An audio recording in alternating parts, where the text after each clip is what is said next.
C'est une vieille dame de plus de 500 ans, extrêmement bien conservée et qui fascine depuis toujours le monde de l'art, mais aussi les scientifiques.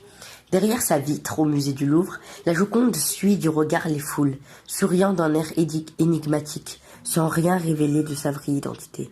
Mais en attendant de la connaître, on va déjà lister les 5 théories les plus connues et les plus folles liées à la Joconde. Numéro 5. 2 visages pour un tableau.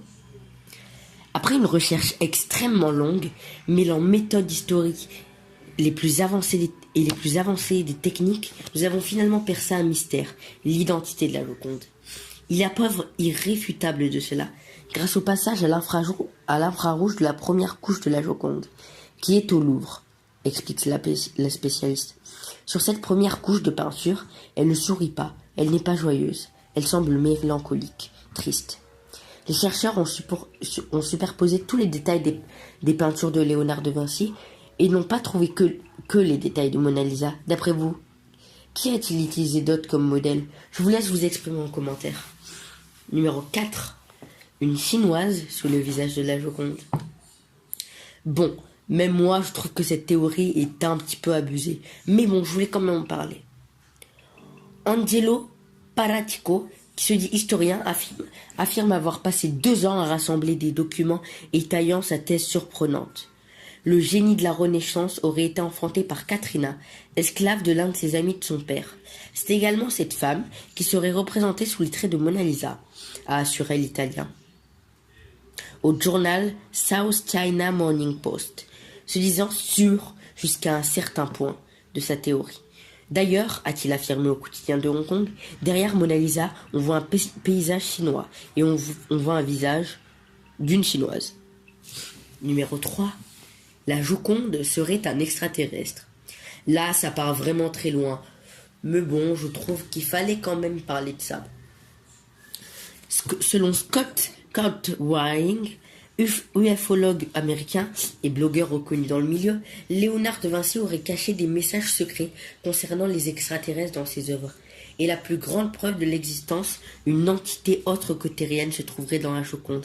Réalisée entre 1503 et 1506, la peinture qui représente un portrait mi-corps, probablement celui de Florentine Lisa Gherardini, cacherait donc bien un extraterrestre.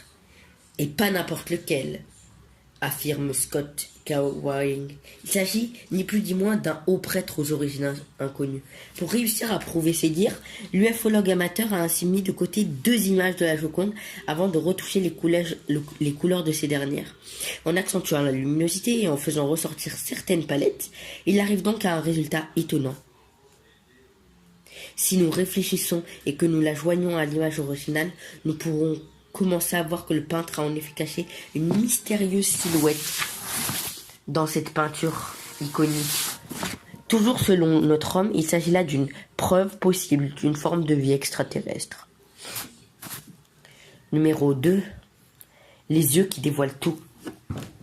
Silvano Vincentini, surnommé le détective de l'art, aurait fait en octobre 2010 une incroyable découverte qui remettrait en question l'identité de la Joconde.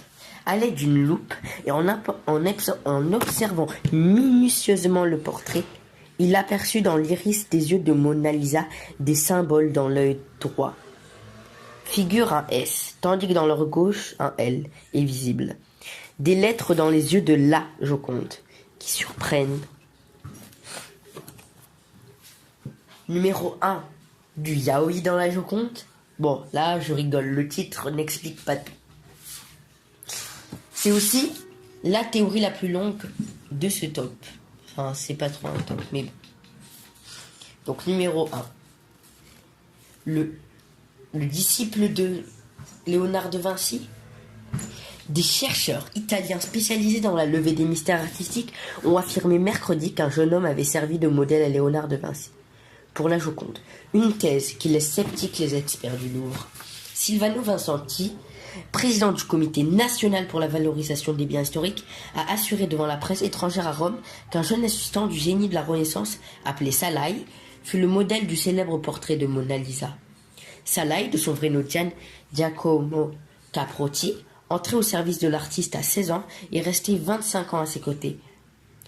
Aurait été sa muse et son modèle pour plusieurs tableaux. Selon M. Vincentini, les deux hommes entretenaient une relation ambiguë et étaient probablement amants. Amants, non mais vous vous en rendez compte? Bon voilà, c'en est fini de ce top, de ces 5 théories. J'espère que vous avez apprécié. Si vous avez d'autres théories, mettez-les en commentaire, ça me ferait extrêmement plaisir. Et je mettrai, et peut-être que s'il y a beaucoup de théories, je pourrais faire une vidéo sur vos meilleures théories. Bon, même si ça ne risque pas d'arriver. Bon, en tout cas, je vous dis bisous et bye!